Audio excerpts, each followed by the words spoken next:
See you're my shining star. Me I know the stress, I know the boy. Can't be better than them by far. I see they know they.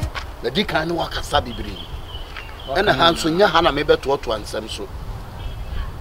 The catcher was send me banner on Yamana, me person be ye eguno. I'm a catcher, so the more dear drew aquacoman. I feel not time, Nasso. Oh, Mr. Drew, the Facoman, mammy. Wow, Facoman, mammy.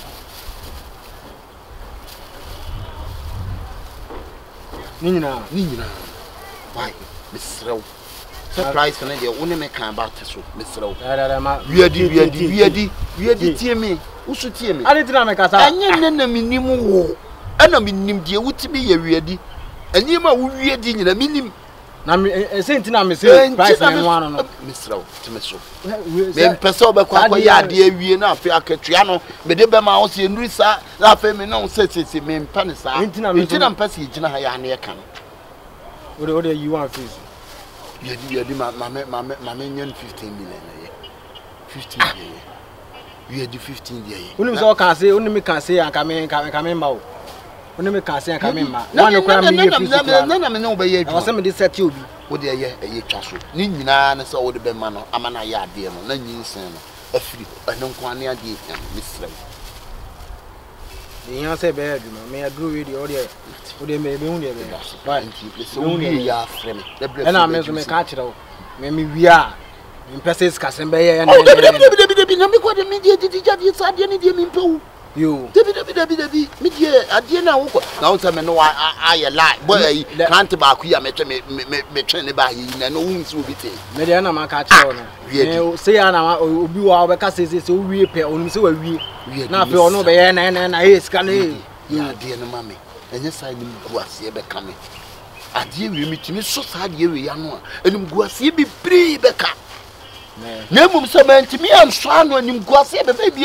When you make one animal, be didn't come see. It's true to Miss Sylvia, may understand. Miss Slow Pippa, and you go see any newswoman. What we're going to manpower, power. Matty, Matty, Mako, we are friend. I'm why? Send me a number, Giska. Ah, no, we are my video. We are why? We are D. Doing.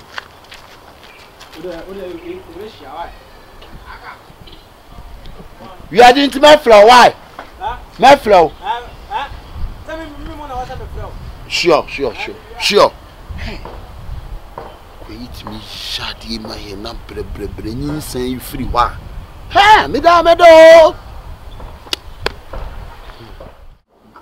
ah, no, ma'am. Me patch say. Mammy program me. What's it?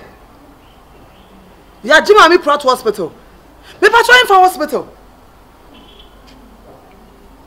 Centraso. I didn't know. Who the hold on me patrol? Me ba was see me ba. Why? Aba. Hey, Kyekyeku. Mama. Mumla samaba. Kyekyeku. My neighbor is here. Will be a friend. Said the nurse knows the doctor knew. Oh, Mutia, mommy brought to hospital. Say, you go, Yali. We'll try me with the hospital. Ah, yes.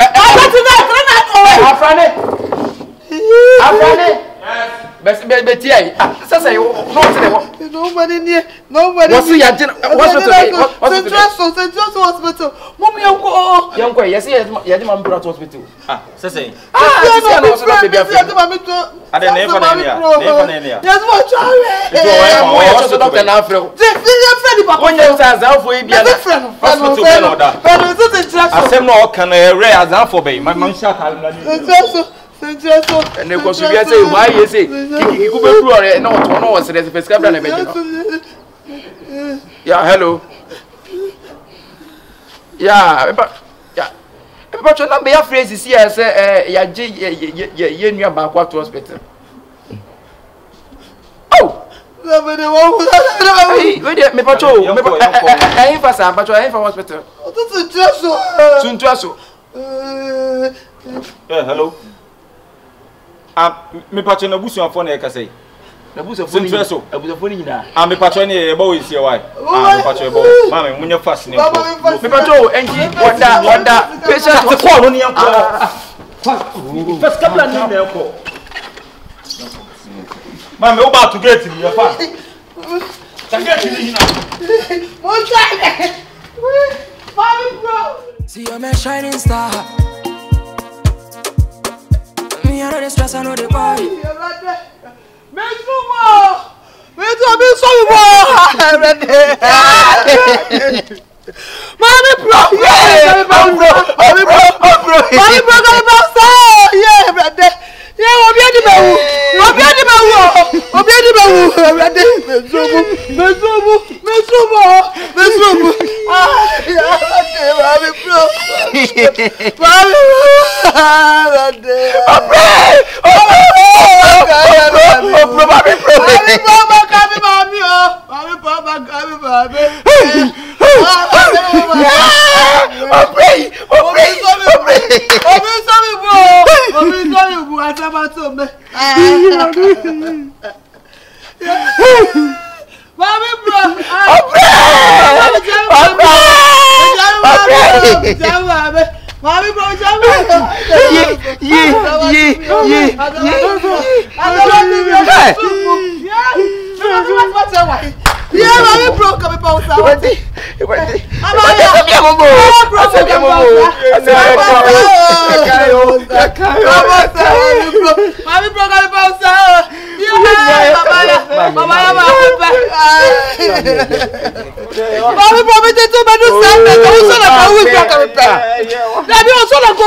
Abaya grumbo, abaya, mommy bro. Mami so jeje ku mami so. But we say where they are. So when did my bro say? When did my bro say? Mo fa kraba me, afio, mami bro ba te ankura. Muna menka. Muna menko, muna menka. I want to menka. I'm going to do well, you're done. Why are you there?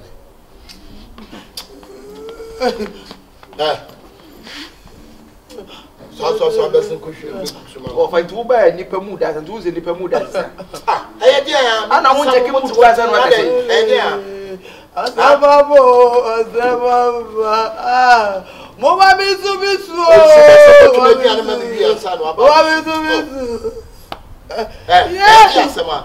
Yeah, obizo mo, we wone ka, me wa na me nyako.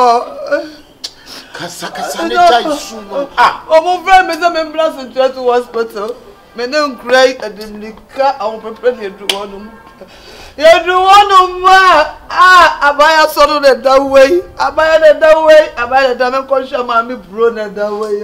Mommy bro. Some types of non-lectures classes. Fast. Mommy bro. Why? Oh Lord. Why Lord? Why mommy can't die? Yeah. How? Yeah, mommy bro. Mommy bro. Mommy bro to me what? You want to open go say was go. Oh Lord, why me? Why me na why Balotelli? Sha. Papa, mama get say me ntiro. Ya nya nkura o. And oba ye tie na ye di nyama na ekoso etiri ha. Ye nyimi. What did you make drama pretending? I'm a book to your message. Why me? How are you? Why Lord mercy? Why me? Oh Lord, Mommy blow. who's the baby? Mommy blow. Why me? How are you? Papa. Mommy blow. A fan best so far so we. And then mommy blow. Ofa, unim the yes into what was a black and that. Of a mamika semicho. So one walk ma pura. Who is said, the summer I want to be pa. Jesus Christ. And then our friends to me. I didn't tell me of that daughter channel. Jesus Christ, that water channel. Yeah, because I didn't go to the hospital. Come back to my pastor for the hospital. Satan, what am I doing? I never know the canon. When you ask, I went to the seminar. I bet in the Sunday. One of our wine. Oh, for who?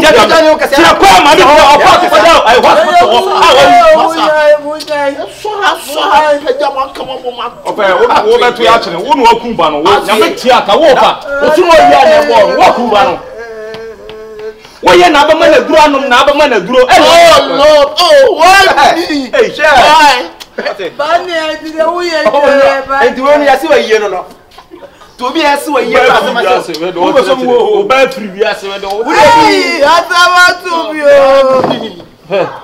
in the campfire, CBS.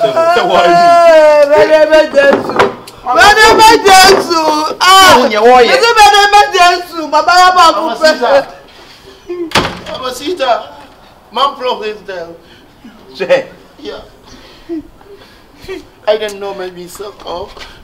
Crash of Lauren or accident. What's our hospital?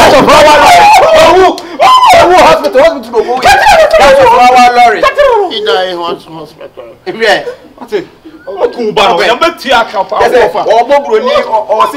a Mama Sita. Say I don't hear no more. Mama Sita. Mama Sita. And I hit a line in the hospital.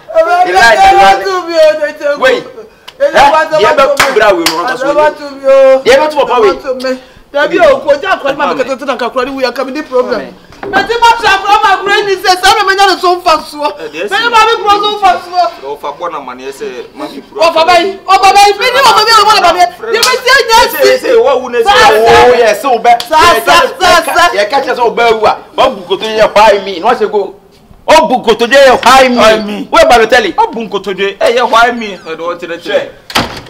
American in the Babu say Europe. American and the Babu. What black and yellow na show. Share. As I wear for black. There's a black American moment. What you do it? Black American already. Share. Balance. Ah, who are tired?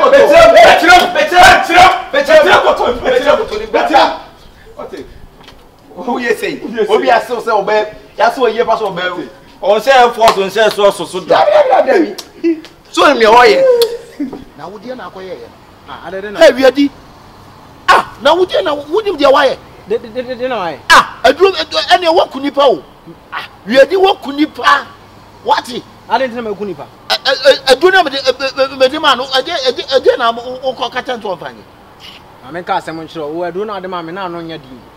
Na no nya di ntimi a me di nyoma frafra se de be de. Wo ya boa pa wati wiadi. Ah, se de me ya boa pa wiadi. Asamoah. Ah, na wo wiadi nti wo adwene da ho. Ah, na me ya de be boa. Kwasa wo ni so akwa akra no.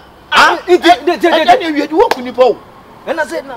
Ene wo kunipa nti fa se otrim so wo kunipa. Na se me minim se be kunipa. Ana me chese ah, me tru bi ye kwa de asifie. Ha? Ko twa asem asifie. Ha? Me de na me. Ene wiadi fa se otrim wo kunipa o. Fa se otrim wo kunipa. Dabi na me kunipa Dabi wo ko na me kunipa asa wo ko report say me kunipa. Ah, me ko report say nya je wo ko na me de ma na me kunipa. Na say de o ka say me de ma wo no na me kunipa wiadi. Asa tie me wiadi ya simple asem na me bi say. Me ya de be boa. Wo ya de be boa me. De me ti wo ko ya yi. Wiadi fa se otrim so akunipa. E do na pese o ti ase. Tie. Ade na me na me de ko e na to we free mu a e me na me kunipa. Ben fa to no say me fa se me ti say me kunipa say. Ye ne kunipa say na ye mienu nyina. Wo ne wan? E me no mienu wo na de ma. Na wo me. Dabi o. Wo ko kunu na me wo. Ah, me ko kunu na me wo. E yo wo fa ma me a nka be de na me da ko. Ko bi a wo se ma ko frafrem. Wo jale ya na say me papa me ye me ma ya bo. Enti fa se otrim se ni wo kunipa. What? Go check. So na me dey fa me wo ade wo be wi ase we mo na ya dey me ko okuni papa cho me so me ka kire e ma ne wa le say ni ntu be fa na scan wo de be balance enye wo sika sem de oba me person di show trim say wo kuni pa sese sasa ye kunipa emi na kunipa ojade kwase asu wasi ewu wona wa na ewu kase wu emi enu nyina ojale wati wo ye case na ebe agency emi enu nyina case na ebe agency se de wo kase ma kunipa na wo betem hweye wo kunipa emi enu nyina ebe dem sasa wo koya de a wo ko obi hu titru wa na bi hu na se me ya de be boa wo no wo ka chen se makunipa na tie me tu ona me ye ma se me de do ko mo bi o una de ado ni bae wo de bae so wo se me timi ye kon e be fa so be de e be ya adwuma o se me makunipa see you're my shining star me I know the stress I know the boy nani say ya tu man crofo ana I turn one me turn one no bit me she me tu ana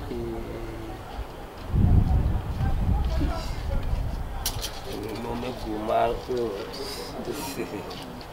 yeah say number cho me ba ho ada number o mu na den say say de o hwe won sa ka de wo hwe mpa ya wo boy sen kan ma me pro hu no nyame adom won sa ka mo se sanete ma me pro wu enya sem keto mu sia sem bo amane ma me pro ma me pro aye dey wo bu sam me se dey abane nyi wasam fro ote na wo kasan ke nyi nse nu kana so wo mko nyi nse ne nguro na ka wo penu wo na saka wo penu kwa bi asem na wo ka no na se me na me no makọ ka chen so ko yinwu ama na ko wu ana se de na yasie e de na yasie yasie nya ne se ye wo ne nya akọ firi sun teso hospital no tani chema o se mami pro abeda ho ye koya kana na wawu wawu enya sam keto nte busu ya se me fa tu adim una se we panyi obusu emu abusu se me kan se mami pro ti mbesi wayi a me ba wo gina toma ho a wo busa toma bo no ti se me bi on de se ni na tifia ha na o se anya wo ya yenkwa won se anya wo ya o de me ba ko won se wo ti se mami pro wu mpo de se bi won sa era so 3 toma so ya ofa ajera mo ya no ajera mo ya da bi na me no ka se sia me kwa me ho adwiri me wo be ka asama kire me nya botre na ne me nkasa me kwa me ho adwiri me obi en ho adwiri o gina toma ho no na so ba me gina ha dada obi en ho adwiri na me se wona so no 3 toma so me gina ha dada ofa wo ye be hwe me ba ho se sia o ba hwe no ama eni obi asem no fa se fon de sao asema ba ya soma se bra be bo mama ne a wo ba ye no wa kwara keto ano do se etenetre me so rough nkola ma ba de sao ame ko sisi a yesi me wo fa ase ne ato ntime kwa akohwe why me ko ye fie no wa ba sisi a